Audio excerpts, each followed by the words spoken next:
Ito yung buhay ng hindi ko alam kung tanga o ano.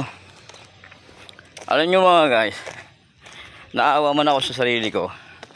Parang mas naawa ako dun sa boss ko. Totoo lang, 2 months na akong hindi sumasahod. Pero nandito pa rin ako, tinutulungan ko pa rin siya sa project niya. Naawa ako, hindi ko siya maiwanan. Diba? Okay na ako sabihin natin tanga ako. Pero hindi ko alam kung bakit ganun. Pero napupuno na rin ako mga guys. Mga kalamat. Kasi totoo naman ang sakripisyo ng pamilya ko. Hindi ako sumasahod. 2 buwan na ako hindi sumasahod eh. Wala akong sahod. Sakripisyo na masyado ang pamilya ko. Masyado nang komplikado masyado. Ngayon, ito yung pinapagawa na railings. Yan. Totoo niyan ako gumagawa. Nag-welder ako. Kaya lang problema, hindi matapos-tapos kasi wala yung materialis. Wala nang materialis, hindi pa ako mapasahod. Pero bakit hindi ko siya maiwanan, di ba? Gusto ko lumipat sa ibang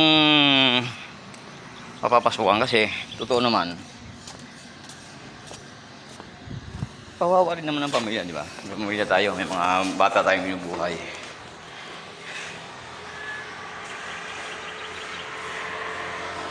Sana totoo yun, hindi pa ako sumasahod talaga. Totoo yun, wala pa akong sahod. 2 buwan na ako hindi sumasahod. Pero hindi ako makalis, hindi ko maiwanan. Pero hindi napupuno na rin ako, gusto ko na siyang iwanan. Kasi yung mga bata, yung mga nag-aaral, siyempre may pamilya tayo na dapat natin buhayin. Hindi natin magawang nagawa. Pero sa ginagawa niya na to sa akin. Last chance na sa akin to.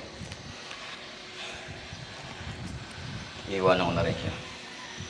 Wala, kahit maawa ko sa kanya, mas nakakawa ang pamilya ko. Mga anak ko na nag-aaral. Wala pa kami sariling tirahan. Nangungupahan kami ng bahay. Ngayon, paalisin na rin kami sinuupahan namin. Kasi hindi rin kami nakakabayad. 2 buwan na kami nakakabayad. Kaya, pasensya na lang sa kanya.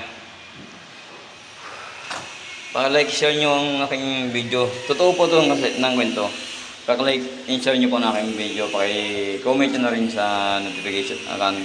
Paki-comment nyo na rin po sa comment section. Tapos yung notification bell po, pindot nyo na rin para updated po tayo sa mga videos na naglalabas. Maraming salamat po, Alamat TV. Shoutout po.